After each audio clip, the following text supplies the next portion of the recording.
What's the meaning of cubism?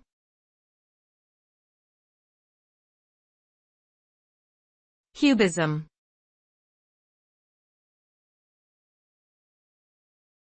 Cubism.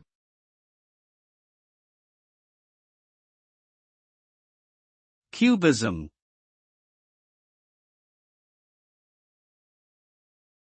Cubism.